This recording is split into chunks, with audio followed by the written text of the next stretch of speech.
Welcome back dear students. Shri Krishna GS academy में आपका हार्दिक स्वागत है। आइए देख लेते हैं पेज नंबर 26। बीपीएससी पीवाईक्यू की सीरीज हम कवर कर रहे थे पेज बाय पेज, उसी में पेज नंबर 26 है। कंटिन्यू करते हैं इसे। मुख्यतया उदारवादियों की नीतियों का प्रचारक था। कौन? लीडर। लीडर क्या है सर? ये पत्रिका है। क्या है? लीडर है। द लीडर समाचार जो पत्र है, इसके संपादक कौन थे? मदन मोहन मालवीय। मदन मोहन मालवीय इसके संपादक थे और ये अंग्रेजी भाषा का समाचार पत्र था। ठीक है ना। इस समाचार पत्र की स्थापना किसने की थी? मदन मोहन मालवीय। ये शुरू कब हुआ था सर? 1909 में ये शुरू हुआ था। 1909 में इसकी शुरुआत हुई थी और इलाहाबाद से प्रकाशित होता था। इलाहाबाद से ये प्रकाशित होता था, इस चीज को आपको याद रखना है। और ब्रिटिश राज के दौरान अंग्रेजी भाषा के सबसे प्रभावशाली समाचार पत्रों में से एक था ये द लीडर। ठीक है, इस चीज को आपको ध्यान रखना है। आगे देख लेते हैं। और इस समाचार पत्र में ऐसा नहीं, महात्मा गांधी के भी कुछ लेख इसमें प्रकाशित हुए थे और इसका हिंदी संस्करण 1921 में इसका हिंदी संस्करण था। भारत था करके स्टार्ट होता है, भारत था करके हिंदी संस्करण इसका उसका इसका 1921 में शुरू होता है। इस तरीके से हमने इस स्टेटमेंट जो था लीडर के बारे में काफी कुछ जान लिया। अगला, अमेरिका में फ्री हिंदुस्तान अखबार शुरू किया था। तो अमेरिका में फ्री हिंदुस्तान अखबार किसने शुरू किया था? तारकनाथ दास ने। अमेरिका में जो है फ्री हिंदुस्तान जो अखबार है, इसकी शुरुआत किसने की थी? तारकनाथ दास ने। इस चीज को भी याद रखना है आपको। तो फ्री हिंदुस्तान अमेरिका में 1908 से शुरू हो रहा है, प्रकाशित हो रहा है। और 1908 याद रखना इस चीज को। तारकनाथ दास बहुत इंपॉर्टेंट, एक भारतीय राष्ट्रवादी और कार्यकर्ता थे। इन्होंने जो है संयुक्त राज्य अमेरिका में रहते हुए समाचार पत्र की स्थापना की थी। तो ये चीजें हो गई। ये गदर आंदोलन से भी जुड़े हुए थे। ठीक है ना, ये क्रांतिकारी थे जो गदर आंदोलन से भी जुड़े हुए थे। और प्रथम विश्व युद्ध के दौरान एक भारत जर्मन षड्यंत्र था। भारत जर्मनी जर्मन षड्यंत्र, इसमें भी शामिल थे। कौन? तारकनाथ दास। आगे देख लेते हैं। खान अब्दुल गफ्फार खान जिन्हें सीमांत गांधी भी कहा जाता है। ठीक है ना, इन्हें बाचा खान भी कहा जाता है। बाचा खान, सीमांत गांधी भी कहा जाता है। ठीक है ना। इनकी एक पत्रिका थी, उसका नाम था पख्तून। पख्तूनी पीएफओ वाली परीक्षा में पूछा गया था, पख्तून। तो पख्तून पत्रिका किसकी थी? खान अब्दुल गफ्फार खान की। सीमांत गांधी भी नहीं कहते हैं। लाल कुर्ती आंदोलन, रेड शर्ट जिसको इंग्लिश में लिखा हुआ लाल कुर्ती वाला जो आंदोलन है, इसको भी इन्होंने स्टार्ट किया था, खान अब्दुल गफ्फार खान। ठीक है, ये बहुत इंपॉर्टेंट शख्सियत है, इनको सीमांत गांधी कहा जाता है। खान अब्दुल गफ्फार खान बहुत इंपॉर्टेंट पर्सनैलिटी। ठीक है, सीमांत गांधी नहीं बोलना है, बादशाह खान नहीं बोलना है। और इनका जन्म हुआ था 1890 में। 1890 में इनका जन्म हुआ था और 1988 में इनकी मृत्यु हुई। पाकिस्तान में बहुत, समझ लीजिए कि खिलाफ हो गए थे बाद में। बहुत पीड़ा थी इनके में भारत पाकिस्तान को लेकर के, बंटवारे को लेकर। उन्होंने कहा था कि कांग्रेसियों ने मुझे भूखे भेड़ियों के सामने फेंक दिया। भूखे भेड़ियों के सामने फेंक दिया, ऐसा स्टेटमेंट किसका था? बादशाह खान का। ठीक है ना, बादशाह खान या बादशाह खान भी कह सकते हैं। खान अब्दुल गफ्फार खान, सीमांत गांधी, सरहद गांधी हिंदी में। ठीक है ना, हिंदी में सीमांत गांधी, सरहद गांधी। पेशावर में उनकी मृत्यु हो जाती है। बहुत इंपॉर्टेंट पर्सनैलिटी। और हमेशा अहिंसा का इन्होंने साथ दिया जो है। ठीक है ना, अहिंसा के साथ ही रहे, अहिंसा के साथ इन्होंने दिया। और खुदाई खिदमतगार, खुदाई खिदमतगार जो आंदोलन है, इससे जुड़े थे। इनकी किताब थी works of freedom, words of freedom, words of freedom, words of freedom जिनकी किताब थी वर्ड्स ऑफ फ्रीडम। ठीक है ना, words of freedom, Khan Abdul Ghaffar Khan. Khudai Khidmatgar national movement इनकी किताब थी, खिदमतगार। ठीक है ना। तो ideas of a nation, ideas of a nation नामक पुस्तक भी इनकी है। आइडियाज ऑफ अ नेशन, ये भी इनकी पुस्तक है, आइडियाज ऑफ अ नेशन। ठीक है ना, आइडियाज ऑफ नेशन भी इनकी पुस्तक है। वर्ड्स ऑफ फ्रीडम इनकी पुस्तक है, नहीं भूलना है। खान अब्दुल गफ्फार खान की, बहुत इंपॉर्टेंट। हो सकता है किताब किसी एग्जाम में नहीं पूछी गई, लेकिन पूछ लेगा। ठीक है, बहुत इंपॉर्टेंट पर्सनालिटी। नेक्स्ट आगे देख लेते हैं।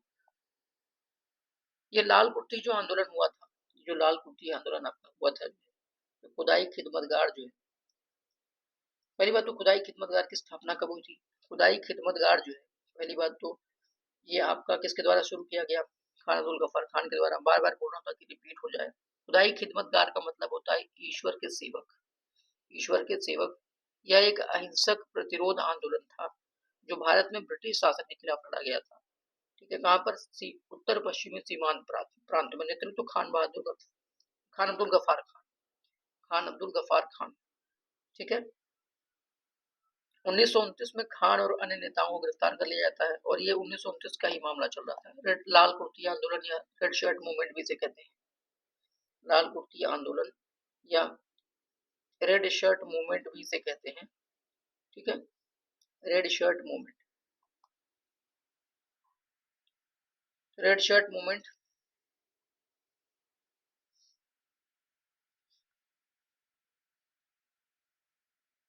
मतगार जो था वो बंटवारे के पक्ष में था कि विरोध में? तो बंटवारे के बहुत बड़े विरोधी थे, चाहते नहीं थे बंटवारा होना।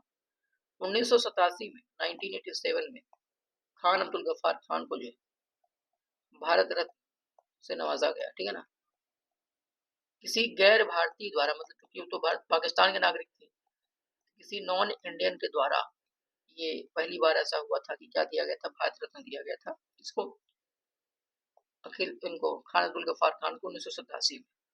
ठीक है, आगे देख लेते हैं। वंदे मातरम बंकिम चंद्र चटर्जी के किस उपन्यास का भाग था? आनंद मठ का, 1882 में लिखा गया।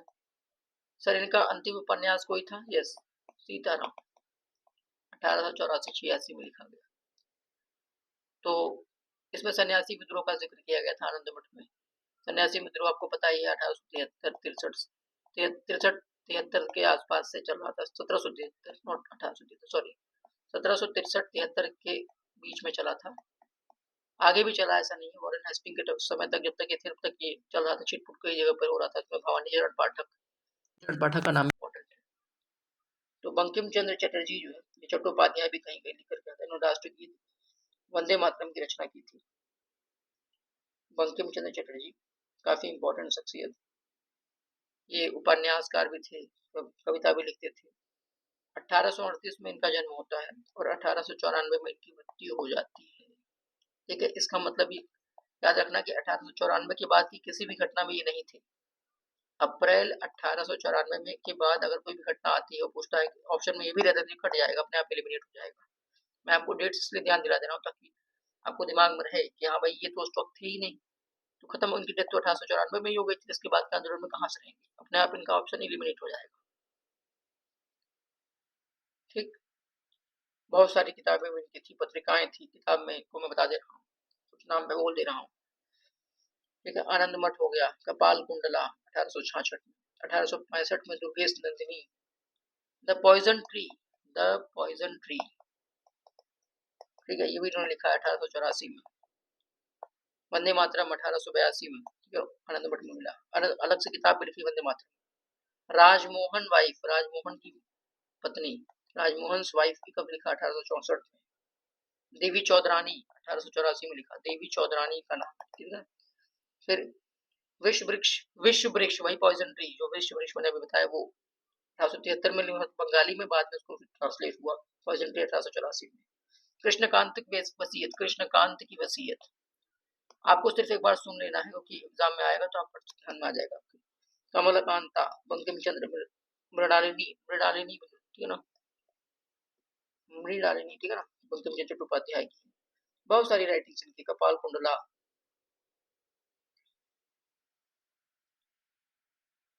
इस तरीके से हमने काफी राइटिंग्स इनकी देख ली बंकिम चंद्र चट्टोपाध्याय की।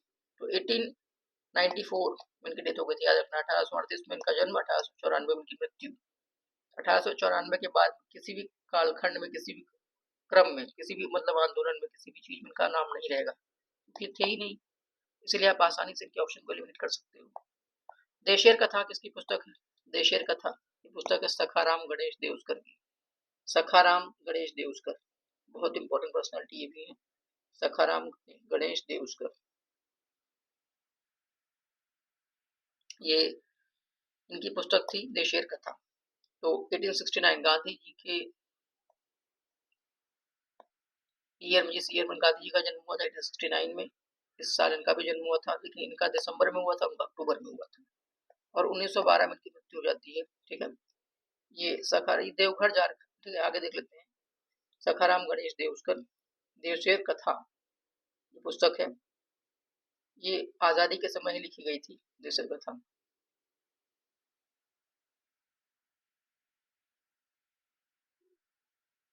और त्रिपुरा, अगर यही नाम बदल करके आ जाए, त्रिपुरा देशेर कथा, त्रिपुरा देशेर कथा, तो भी किस कौन लिखे है?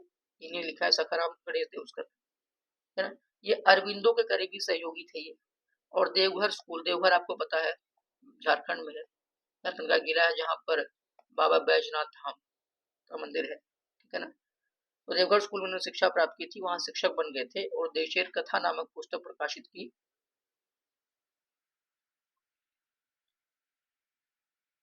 देवघर में इनका जन्म भी हुआ था, ठीक है। देवघर झारखंड, जो लोग जेटेट देने जाते हैं, देने जा रहे हैं, उनके लिए इंपॉर्टेंट है ये।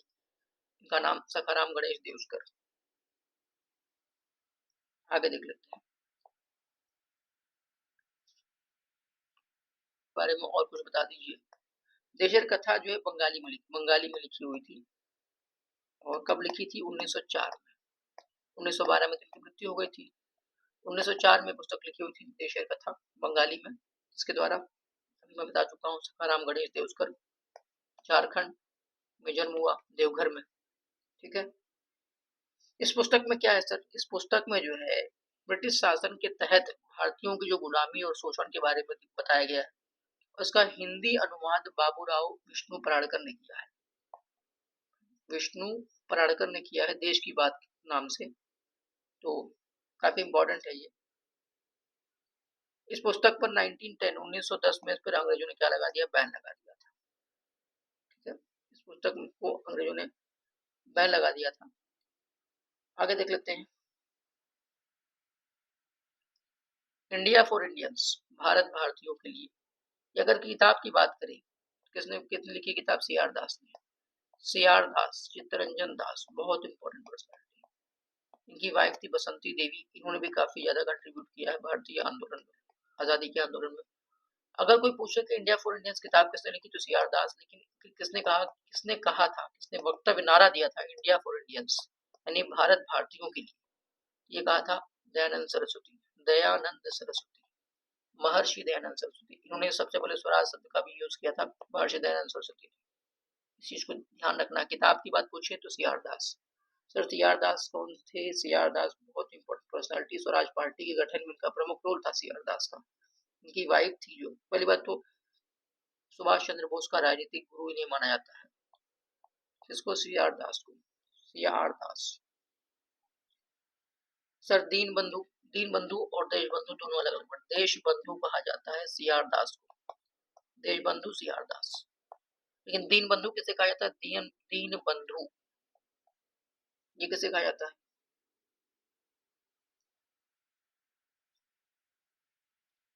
बंधु कहा जाता है सी एफ एंड्रयूज को, गांधी जी के बहुत अच्छे मित्र थे ये, ठीक है ना। और 1925 में अखिल भारतीय ट्रेड यूनियन कांग्रेस की अध्यक्षता भी उन्होंने की थी सी एफ एंड्रयूज ने, ठीक। इनके बारे में और बताएंगे आपको बाद में। तो देशबंधु कौन है? सी आर दास, ठीक है ना। देशबंधु कौन है? सी आर दास। सी आर दास यानी चित्तरंजन दास। दीन बंधु एक मानव उपाधि है, ठीक है। ये दीन बंधु बता चुका हूँ सी एफ एंड्रयूज को, देश बंधु सी आर दास को।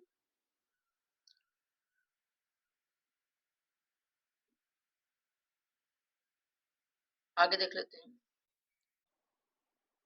History of British India, history of British India जो है इसके लेखक थे James mill. History of British India के जो लेखक थे कौन? जेम्स मिल। जेम्स मिल कौन थे? ये अंग्रेजी इतिहासकार थे, ठीक है ना। History of James British India पुस्तक उन्होंने लिखी और 1817 में प्रकाशित होती है ये, 1817 में प्रकाशित होती है ये। इन्होंने इतिहास को, भारतीय इतिहास को तीन पीरियड में, तीन कालखंड में बांट दिया, थ्री पीरियड्स। एनसीईआरटी में बहुत इंपॉर्टेंट लाइन है, तीन तीन कालखंडों में बांट दिया इन्होंने। हिस्ट्री ऑफ ब्रिटिश इंडिया नामक पुस्तक थी और भारतीय इतिहास को इन्होंने तीन खंडों में बांट दिया। कौन कौन से खंड सर? उन्होंने कहा कि भारतीय इतिहास जो है वो तीन खंडों में, तीन तरीके से हम डिवाइड कर सकते हैं। धर्म के आधार पर, धार्मिक आधार पर बंटवारा कर दिया। पीरियड कौन कौन से थे सर? हिंदू, मुस्लिम और ब्रिटिश। इस 3 पीरियड में बता दिया कि भैया पहले हिंदू शासक थे, फिर मुस्लिम शासक आए, ब्रिटिश आए। जेम्स मिल ने भारतीय इतिहास को 3 कालखंडों में विभाजित किया, वो धार्मिक आधार पर हिंदू, मुस्लिम और ब्रिटिश। वह कहना था कि हिंदू यानी काल प्राचीन काल से लेकर के लगभग 12वीं शताब्दी तक चला। मुसलमानों वाला काल जो है 12वीं शताब्दी से शुरू हुआ, और ब्रिटेन का इसमें ब्रिटिश वाले में क्या कहा है, ये जो है 18वीं शताब्दी से शुरू हुआ और ब्रिटिश उपनिवेशवाद का समय था। ठीक है। मिल जो स्कॉटिश अर्थशास्त्री और राजनीतिक दार्शनिक भी थे, जो भारत पर अपने काम के लिए जाने जाते थे। उनकी किताब में भारत की कला, संस्कृति, इतिहास और जलवायु की भी आलोचना की गई थी। तो काफी ज्यादा खुरापाती दिमाग में धार्मिक जहर भरना शुरू वहीं से कर दिया था। इकोनॉमिक हिस्ट्री ऑफ इंडिया जो पुस्तक है, इसको किसने लिखा है? 1901 में रमेश चंद्र दत्त ने। Economic history of India Ramesh Chandra Dutt 1901 में प्रकाशित हुई। गांधी बनाम लेनिन किसने लिखा है? श्रीपद डांगे ने, गांधी वर्सेस लेनिन। गीता रहस्य तिलक ने लिखी थी, जब ये मांडले जेल म्यांमार में बंद थी तब उन्होंने लिखी थी गीता रहस्य। बाकी मराठा, केसरी सब आपको पता ही, मैं बता चुका हूँ, सभी ने कहा है। 1984 पुस्तक किसने लिखी है? जॉर्ज ऑरवेल ने लिखी है 1984 नामक पुस्तक। झंडा गीत लिखा है श्यामलाल गुप्ता, विजय विश्व तिरंगा प्यारा जो गीत है वो 1954 में लिखे थे श्यामलाल गुप्ता पार्षद। वंदे मातरम किसने लिखा था? बंकिम चंद्र चटर्जी ने, बता चुका हूँ। उपन्यास दुर्गेश नंदिनी के लेखक कौन है? बंकिम चंद्र चटर्जी। दुर्गेश नंदिनी अभी काफी कुछ किताबों के बारे में बताया, उपन्यास के बारे में भी। इंडियन अनरेस्ट के लेखक थे कौन? वैलेंटाइन शिरोल। इंडियन अनरेस्ट के लेखक है, इन्होंने भारतीय अशांति का जनक किसे कहा था? वैलेंटाइन शिरोल ने बाल गंगाधर तिलक को। और फिर बाल गंगाधर तिलक ने बाद में उनके ऊपर मुकदमा भी ठोक दिया। ठीक है। बांग्ला नाटक नील दर्पण का अंग्रेजी अनुवाद किसने किया था? माइकल मधुसूदन दत्त। नील दर्पण किसने लिखा था? दीनबंधु मित्र ने, दीनबंधु मित्र ने। ठीक है। और इसका अंग्रेजी अनुवाद किसने किया था? माइकल मधुसूदन दत्त ने। न्यू इंडिया व कॉमनवेल्थ समाचार पत्र का संबंध किससे था? एनी बेसेंट से। न्यू इंडिया कॉमनवेल्थ से एनी बेसेंट से। यहाँ देख लेते हैं 19वीं सदी के सामाजिक और सांस्कृतिक जागरण। राष्ट्रवाद की आध्यात्मिक दिशा किसके द्वारा लोकप्रिय बनाया गया? तो स्वामी विवेकानंद के द्वारा। ठीक है। नव हिंदूवाद की बात भी यही करते थे, नव हिंदूवाद। ठीक है। ब्रह्म समाज का प्रभाव मुख्यतः सीमित था शहरी शिक्षित वर्ग के ऊपर। ब्रह्म समाज 1827 में ब्रह्म सभा की स्थापना होती, फिर बाद में इसका नाम बदलता। 1828 में ब्रह्म समाज की स्थापना किसने की थी? राजा राम मोहन रॉय ने। राजा राम मोहन रॉय। ठीक है। राजा राम मोहन रॉय। बाद में पहले तो फिर ब्रह्म समाज, बाद में आदि ब्रह्म समाज में और भारतीय ब्रह्म समाज में डिवाइड हो गया। ठीक है। आदि ब्रह्म समाज और भारतीय ब्रह्म समाज में डिवाइड हो जाता है। कई बार इसका डिवीजन होता है, कई बार इसका विभाजन होता है। आर्य समाज की स्थापना किसने की थी? स्वामी दयानंद सरस्वती ने। इंडिया फॉर इंडियंस प्रसिद्ध नारा किसने दिया था? स्वामी दयानंद सरस्वती। मैंने आपसे कहा कि खुदा पुस्तक किसने लिखी थी? इंडिया फॉर इंडियंस, सीआर दास ने। लेकिन नारा किसने दिया था? स्वामी दयानंद सरस्वती। स्वराज वर्ड सबसे पहले भी इन्होंने यूज किया था। भारत में सेल्फ रिस्पेक्ट मूवमेंट किसका है? स्वाभिमान आंदोलन किसका है? ईवी राममोहन स्वामी नायकर, इनको पेरियार भी कहते हैं, पेरियार। दक्षिण भारत में 1784 में एशियाटिक सोसाइटी ऑफ बंगाल की स्थापना किसने की थी? विलियम जोन्स ने। William Jones 1784 Asiatic Society of Bengal. युवा यंग बंगाल मूवमेंट, युवा बंगाल आंदोलन की स्थापना हेनरी विवियन डेरोजियो ने। सत्य शोधक समाज की स्थापना किसने की थी? ज्योतिबा फुले। ज्योतिबा फुले। ठीक है।